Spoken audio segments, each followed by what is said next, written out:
Hello everyone, Minute Plus Meditation here, Tuesday, October the 19th. This is the Feast of St. Paul of the Cross, the founder of the Passionists. Led a very interesting life, let me tell you. He suffered a lot in his life. Okay, so from the Gospel, we're back to the letter to the Romans. Just as sin came into the world through one man, and death came through sin, so death spread to all, because all have sinned. So I'll leave it at that. It's always encourage people to read all the readings for the day. Now, again, what jumps out at me, and because I always want to apply this to you personally, this is a profound theological insight into the nature of original sin and how it is spread down not by imitation but by generation, is how one person's actions can influence another.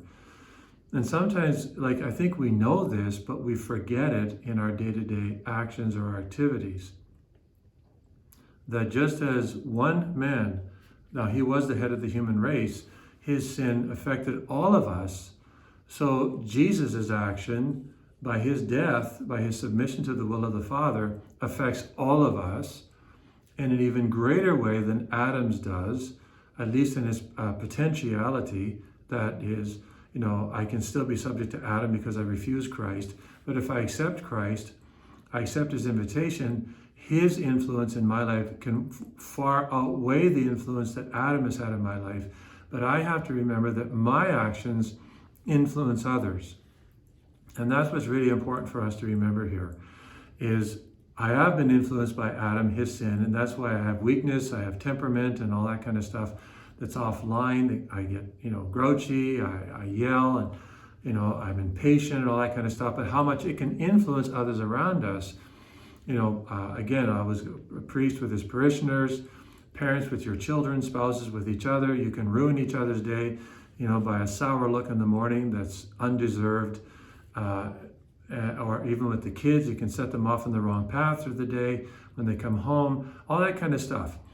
So we have to be really cognizant of how our actions can affect other people around us. I'm not saying be fake, but we can't. What's different is we can sacrifice ourselves for the good of others. If we have real difficulties or issues, or we're going through a bad patch, then doesn't mean everybody else has to be in a bad patch the same way we are. But we can make those sacrifices for the good of others that we come into contact with. So that's kind of a reflection on this section of Paul's letter to the Romans. And in the Gospel, we're still going through St. Luke. Be dressed for action, Jesus said to his disciples, and have your lamps lit. Be like those who are waiting for their master to return from the wedding banquet. So, again, many things could be taken from this gospel, but one thing that continually stands out for me is the importance of vigilance. I've mentioned this before, and I'll wind up mentioning it many times before I leave this earth. How important it is, because we're so subject to not being vigilant.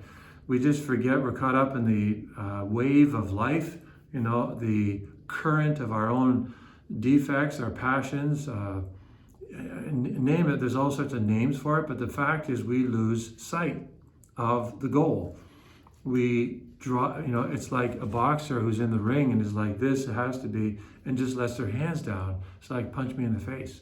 Now, we're not doing this consciously, but it happens nevertheless by our lack of vigilance. And our Lord preaches a lot about vigilance. And you and I need to be very cognizant of being vigilant from the moment we get up to the time we go to bed.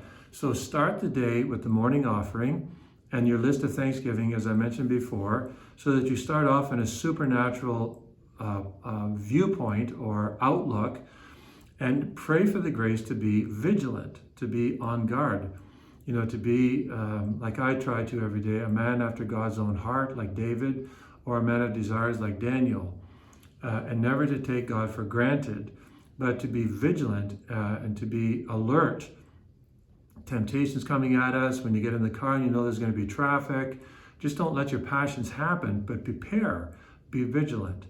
So if we really try to do this, we'll find that the spiritual temperature in our life rises, not because, again, we're Superman or Superwoman, but because we're trying to be vigilant and we're being very aware of how much we need God's grace to help us. God bless you.